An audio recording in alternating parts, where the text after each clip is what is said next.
Good morning, good afternoon, good evening. When Emerson Mnangagwa took over from Robert Mugabe following the 2017 military coup, he was cocksure he was going to revive the economy. He really believed he had what it takes to make Zimbabwe prosperous. He hit the ground running with his Zimbabwe open for business. I don't think he even doubted that there could be anything else other than economic success. He expected the investors to flood into the country and kick the nation's economy. It took him about 6 months to realize that the floodgate of investors was not coming in.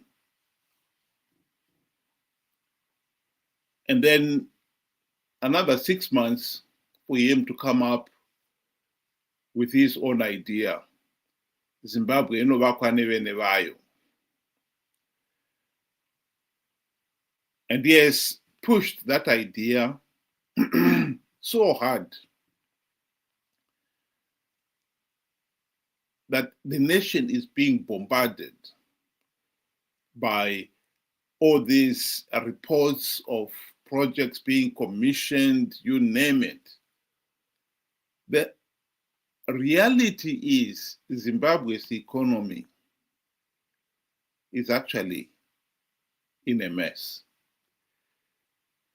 Corruption was bad during Mugabe's time, but it's even worse under Mnangagwa. All these projects that he is advertising and promoting, most of them, they are costing an arm and a leg,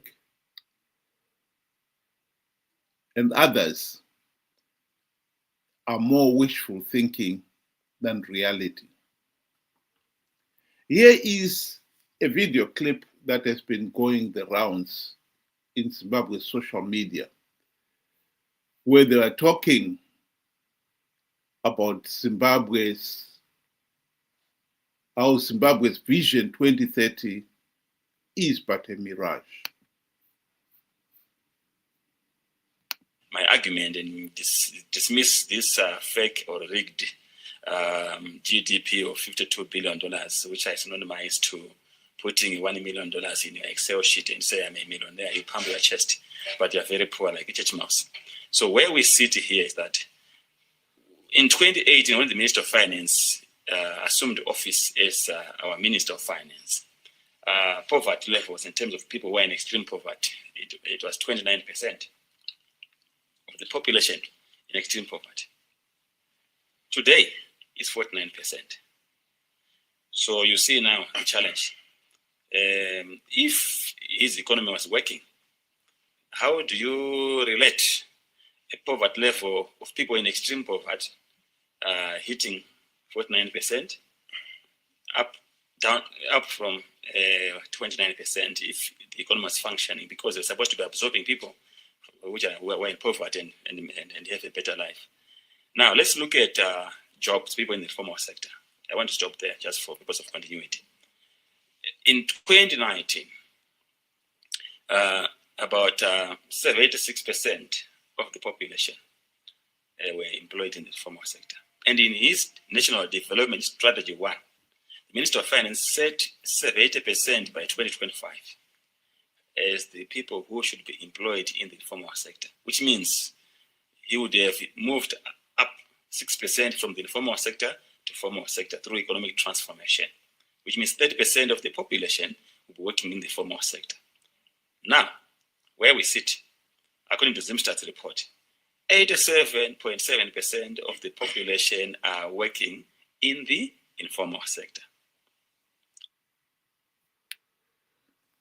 Then that is the reality.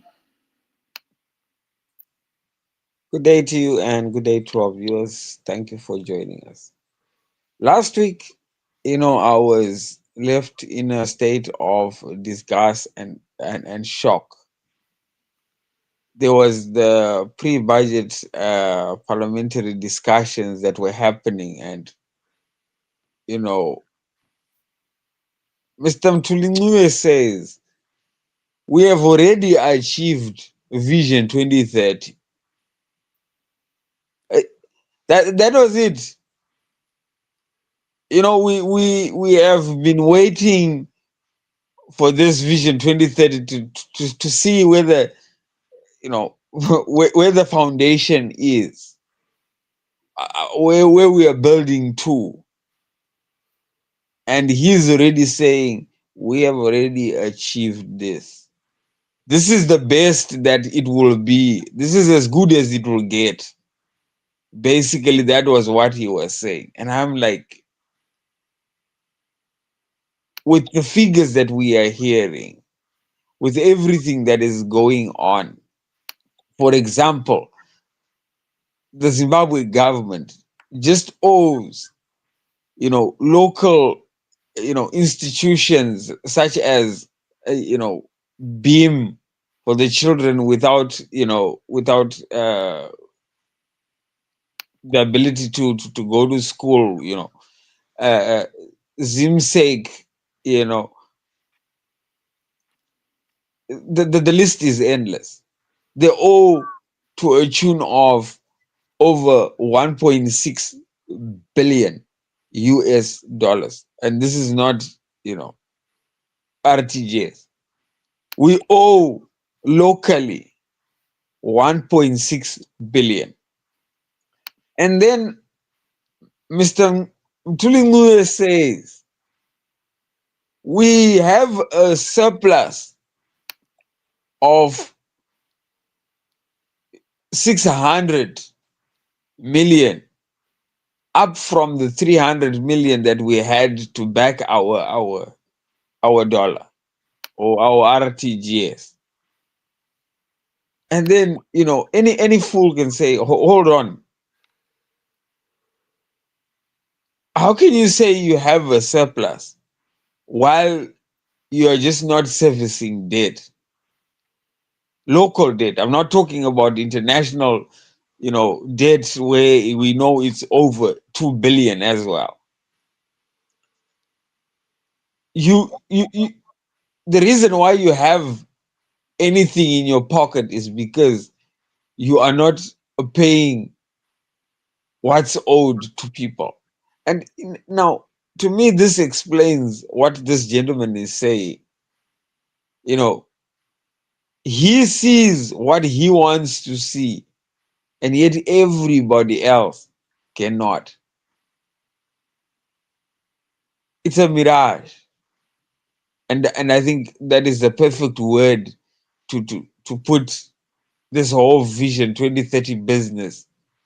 You know, we are never, any logical person or anybody that is willing to look at the facts and statistics on the ground will never be able to see Vision 2030 for what it is, because it's something that only exists in their heads.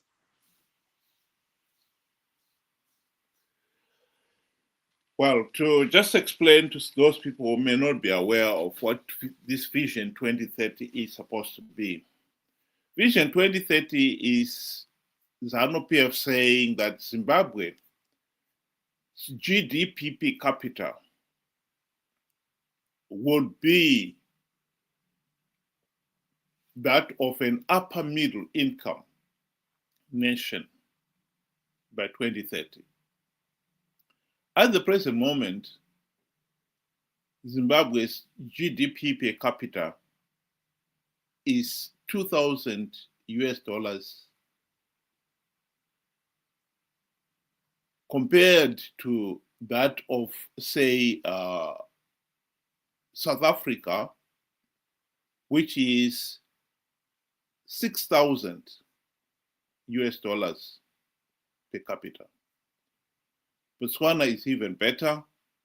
It's 8,000 US dollars per capita. What Zimbabwe is saying is, and both South Africa and Botswana are considered to be an upper middle income nations. What Zanu PF is saying is they expect the country's GDP per capita to increase from 2,000 to 6,000 in the next 5 years. What is interesting here is Mnangagwa has already been in power for 8 years. And the GDP per capita of the country has not moved. And he expects us to believe that in the next 5 years, it will go up 3 times as much. This is just nonsense. It will not happen. And this is the reality in Zimbabwe. If anything at all, it will go down. Because what the gentlemen were talking about there is that the informal sector, the problem with that is that it does not generate much wealth. Most people in the informal sector, they live from hand to mouth. And this is why those living in abject poverty have increased from 29% to 49% since Mnangagwa took over.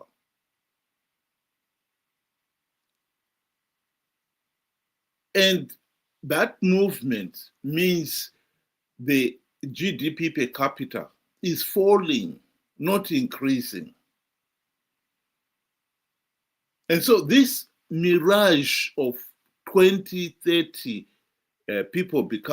Zimbabwe becoming an upper middle income nation is a mirage in the sense that you will never get it.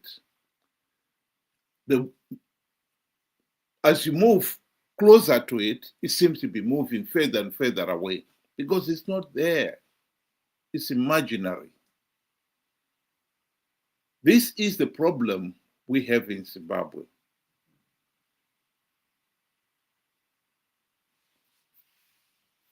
I mean, when you see, big companies that we have, we were born to, such as, OK Zimbabwe, are actually closing shop. We know, for example, TM closed. They were there since forever. Jaggers wholesale, they closed because they could not compete with the informal, tuck shops that are springing up left, right, and center. Who, you really don't know where they are getting their products from, how, and even if they are actually even paying taxes. So once you have the informal sector, thriving at the rate at which it does in Zimbabwe, it really does not show, growth at a national, level. You cannot measure it. If somebody is selling tomatoes, where they bought it, you don't know. How they bought it, you don't know. And how much they're even selling it, you would never even know. So one has to ask, if you're having the informal sector that is thriving, and yet this here sector really doesn't, give back and cannot be accounted for, are we really, able to measure our own, growth. Because I for one actually think that if you have an informal sector that is booming, actually crashing the formal sector. I mean, look, big companies like, Cisco Steel, Lancashire Steel, Steel Force, they have all closed down. We all have these, small little Chinese startups that are all over. And some are being said they don't even pay taxes. Some are not even, looking after their employers. There is no money. Actually, government also owes NASA, people's pension. Our Zimbabwe government has taken money from NASA, people's pensions, and has squandered it. Then the question now is that the foundation that would have been required for us to have an upper middle income economy? Is that the foundation that is supposed to house this Vision 2030? And the answer is obviously it's a no. Vision 2030 is only in their eyes and in their heads.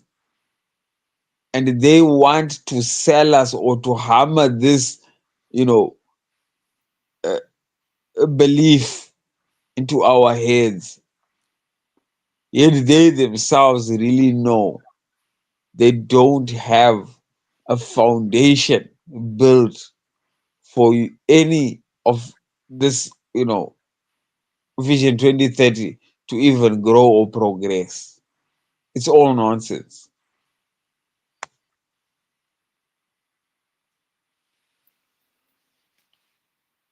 I'd like to give my closing remarks on this issue on the way forward. As long as Zimbabwe remains a pariah state, ruled by corrupt, incompetent, and tyrannical thugs who are in power only because they rig elections, the truth of the matter is the country is going nowhere. Some of these projects that Mnangagwa goes to town praising, in his State of the Nation address, he was very proud of Trababalas, traffic interchange. And yet when you sit down and look at it, you find the cost of that project was an arm and a leg to the nation. With the same amount of money, the nation could have built not only that interchange, but probably another 200, 300 kilometers of motorway with proper management. The two gentlemen in this program, one of the projects they talk about is also, for instance, the building of the dam. How one dam has costed 700 million US dollars. And yet when you look at the size of the dam, it doesn't make any sense at all. When you compare to other dam projects in other countries. So the most important issue here to remember is that Zimbabwe's economy will never revive as long as we have got a corrupt, incompetent, and tyrannical regime that is not accountable to the people. We need to cure ourselves of the curse of rigged elections and bad governance. And the cure, we've said it on this platform and we'll say it again. Ideally, we want free, fair, and credible elections. We will not get free, fair, and credible elections in 2028 because no meaningful reforms have been implemented or are going to be implemented or can be implemented between now and then. What we can do in 2028 is make sure that we do not participate in our millions to give the regime legitimacy. This point must be hammered home again and again and again, because that is our only hope. Forget Vision 2030, it's a mirage. Even the regime itself is finding it impossible to sell something that is not even there.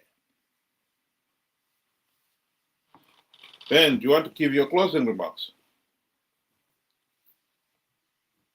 You know, the more you continue lying to yourself over and over and over again, you start to believe in your own lie. You get a real genuine conviction that what you are doing is the truth. And this is what I think Zanu PF is all about. They have been doing this for a very long time. And it has gotten to an extent where themselves and their members actually believe that Vision 2030 exists. Such, that whatever small little development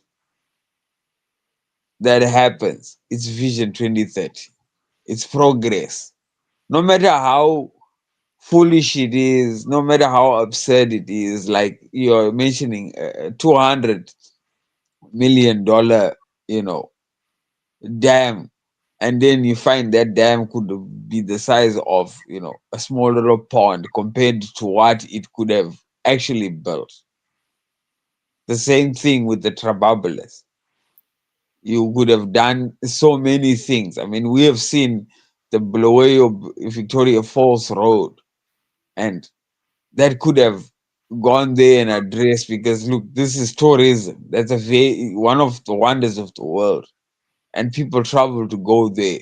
That is, it sells Zimbabwe, and it shows the world who we are. If people arrive to potholes and dust roads on leading to a big wonder of the world, surely it's that's a picture they will take to say this is Zimbabwe, guys.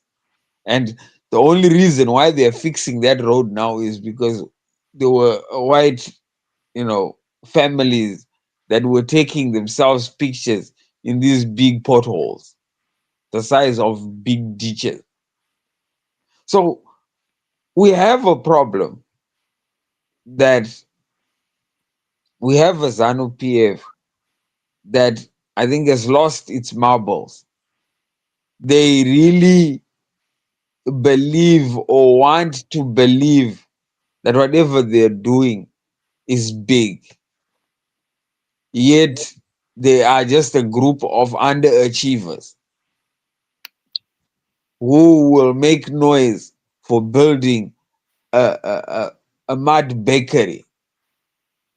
If we remember the likes of Opam Chikunguri, they commissioned a mud bakery. President Mnangagwa went to commission Kudzanai Public Terminus toilet. This just shows the people who we are dealing with. Very, very little ambition. So we've got a problem. And I like the way you addressed to say we have to start looking at the bigger picture. And the bigger picture is the 2028 election. There's no reforms that can be implemented now, but we can turn things and turn our fortunes by not presenting ZANU PF with legitimacy. We should not participate in rigged elections. Once we participate in rigged elections, we are rubber stamping, Zanu PF's legitimacy and our continued suffering. So the onus is still on us. The ball is still in our court. Do we want to continue with the Zanu PF, delusional as it is? Or are we going to say enough is enough? Let's try another path. This is the question that I leave to each and every one of us. Thank you. Thank you very much.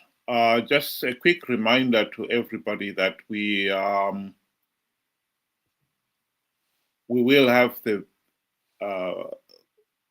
Saturday and Sunday evening programs open to the listeners to join in. The link is being shown at the bottom of your screen there. And we are using the same link all the Saturday and the Sunday. So as long as you've got that link, you can join us. And I hope you'll be able to join us one of these days and share the ideas. And to everybody else, thank you very much. Thanks to Ben and thanks to our administrator. Good night.